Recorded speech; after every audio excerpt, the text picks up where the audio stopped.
Angry guy here, and women will now be jailed for paternity fraud as law passes making paternity fraud a crime.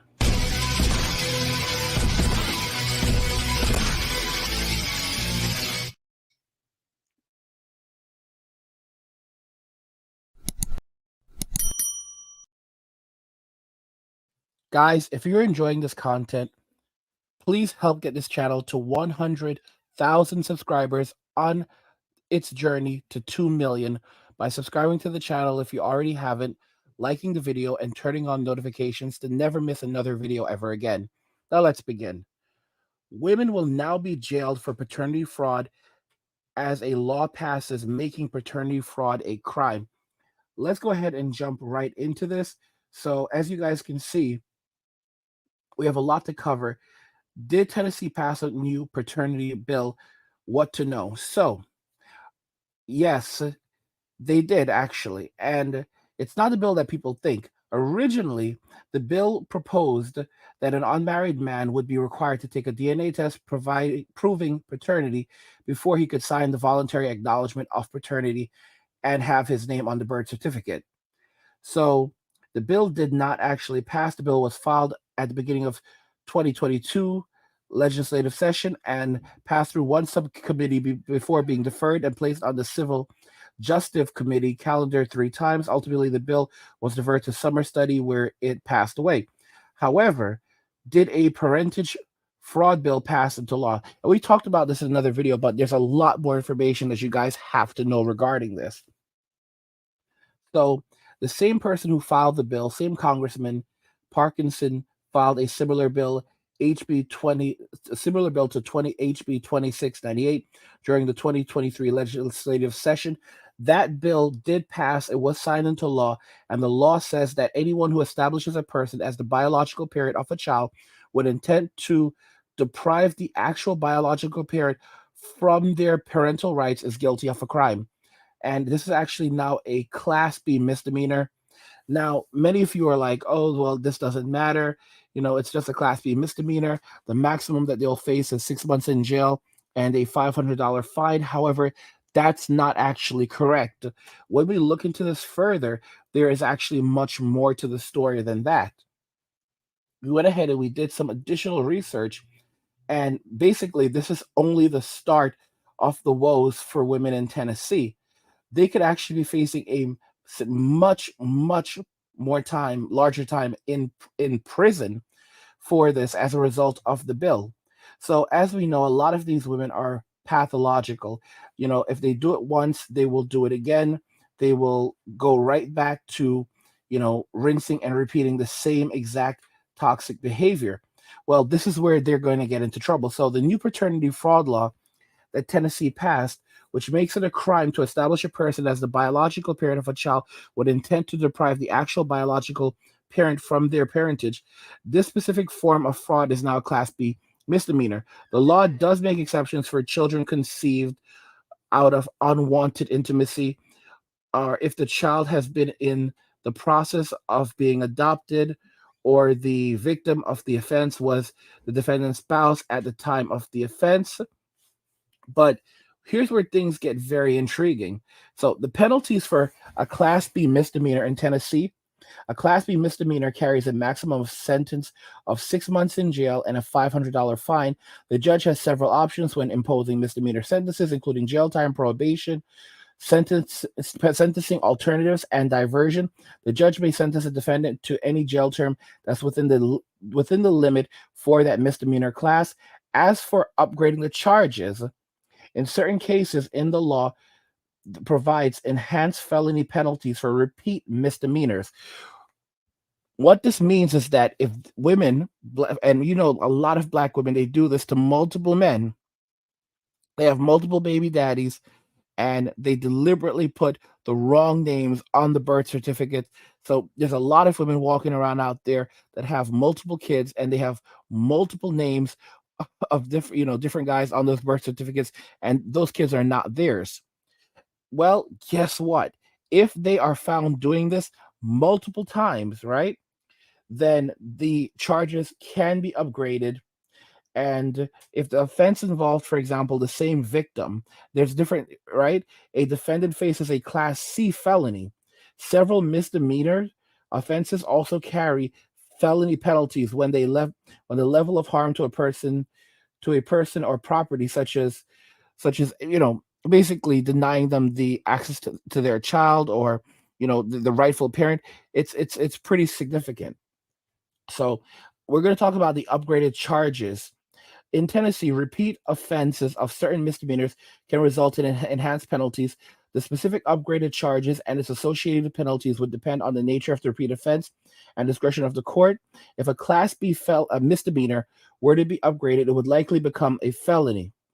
The penalties for felonies in Tennessee are the following. A Class C felony ranges from a sentence that is not less than 15, guys, not less than 15 years, nor more than 25 years. Okay, so this is significant. A range 2 sentence is not less than 25 years, nor more than 40 years. And basically, in most of these cases, what the woman would actually end up getting, if it's a repeated offense, as we saw above, would likely be a Class C felony. So a Class C felony ranges a Class C felony sentences, it's not going to be less than 3 years, nor more than 6 years. So she will have to serve at least 3 years in prison. Maybe she might get out on parole, for good behavior. But you know how Keisha behaves in there. They might end up attacking more time on. But so this could be upgraded to a Class C felony. That's the most likely one. And that's a relatively large amount of time. So she could be serving 3 years to 6 years for repeated offenses. But it really depends. It really depends. So likely upgrades for the Class B misdemeanor. In Tennessee, the specific upgrade charges for a repeat offense of a Class B misdemeanor would depend on the nature of the repeat offense and discretion of the court. However, it's important to note that not all misdemeanors are subject to enhanced felonies for repeat offenses. So it really depends on the situation, depends on the harm that's caused, and how many victims there are. And as we can see, this is a significant thing.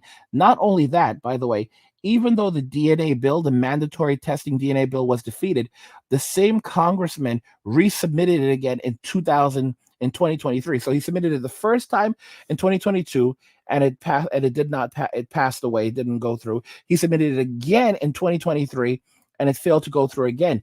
He's really pushing this, and what he's doing is he's modifying the bill each time, so that at some point, they're basically trying to work through it so they can find a way to make DNA testing a requirement. What likely will happen at this point is that the next bill he attempts to push through will likely not make DNA testing mandatory. However, what it may, however, do is it may allow the father, the person who is being accused, because it's an accusation of being the father, to request a DNA test before he is validated as the father, because it's already a crime to knowingly put someone on the birth certificate who is not the father. But it may go not but the mandatory DNA testing requirement may be replaced now. Instead of saying mandatory, it may require that if a man who the woman says is the father, basically says, you know what, I'm not the father, then a DNA test would have to be done to verify if he actually is the father or not the father before she could even receive a dime of child support. And under the current law that they've passed, it actually does structure it in some ways like that. Although she can go after him for child support. However, if it's found that she deliberately, misled, put him on there, she's in trouble. But it could change now, where basically the father can say, the guy that's accused of being the father can say, yeah, I don't believe I'm the father. I'm not going to pay this child support. I'm not going to comply with anything until a DNA test is done. And until a DNA test is done legally, if he contests it, not only can they can't require him to do the DNA test, but if he does say the child is not his, then legally the state cannot go after him until a DNA test is done. So that's a big thing that could basically end up happening. And it's not it's actually better because it doesn't require a mandatory test, but it puts up a legal blockade that would prevent the woman from ever being able to collect a dime off this man until a DNA test is actually done if he contests the paternity. So that's really very interesting. And this is actually coming from a Democratic congressman. What this suggests is that they see that marriage is falling apart in Western society, and they are trying to, run and rush to do something because these men are walking away. The statute of limitation has also been removed. So before, it used to be 5 years. A guy had to contest paternity within 5 years, or if he didn't do that, regardless if the child was his or not, he would have to pay child support for the rest of the child's life. So he would have to pay for Tyrone's baby. That's why Tyrone and Pookie and Ray Ray, they're so pissed off right now that black men are walking away from Western society and saying they don't want to have anything to do with these communities anymore. Because now, the roosters are coming home, and Tyrone and Pookie and Ray Ray, they're going to have to take care of their kids. Miguel and Enrique, like I said, they've been running around the black community for decades. They're going to bring these men in shackles. Little Pancho thinks that he's gonna flee to Mexico before they catch him, but they'll catch him. They'll catch him. He thinks he's smart, but he ain't that smart. All right. And when they catch Little Pancho, he's gonna do his time. And when he comes out, they're gonna get their money out of him. They're gonna get their money out of him. And if they have to extradite, if he tries to go back to Mexico and they have to extradite him, they will extradite him. Don't forget about that. Do not forget about that. These men, because like I said, these men, basically, it's a loan. I never knew this. MK Fitness revealed it's a loan. So basically, the state takes out a loan on child support. So these men are basically left owing the state money for decades. And you know how the state is. The state is not going to mess around. The state is not going to let all of that money go.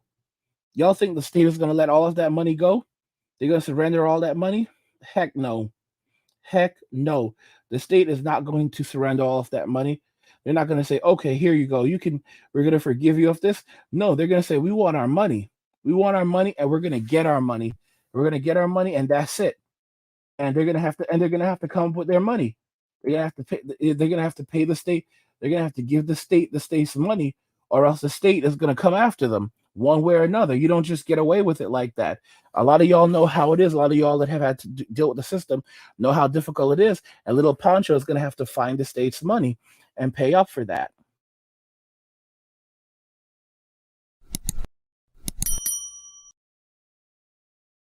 Guys, if you're enjoying these videos, please help get this channel to 100,000 subscribers on our journey to 2 million. Like the video and turn on notifications to never miss another video ever again. What do you guys think regarding everything we discussed here today? Are you surprised that Keisha could literally be facing anywhere from 3 to 6 years in prison as a result of this new law? And what do you think more so about the potential of DNA testing now being required if the man contests paternity? I want to know what you guys think regarding all of this, and if you think that this is going to begin spreading to more states gradually, because I'm surprised. This is coming from the Democrats. This is coming from the Democrats, and they actually passed this into law. So for the Democrats to do that, you know that it's serious. But I want to know what you guys think in the comments. So, women will now be jailed for paternity fraud as a law passes making paternity fraud a crime. Let's talk about that further in the comments. Your thoughts on everything we discussed here today. Like the video if you like it. Don't forget to subscribe. And if you like the video, share the video. And just remember that all roads lead to MWA. I'm walking away and share.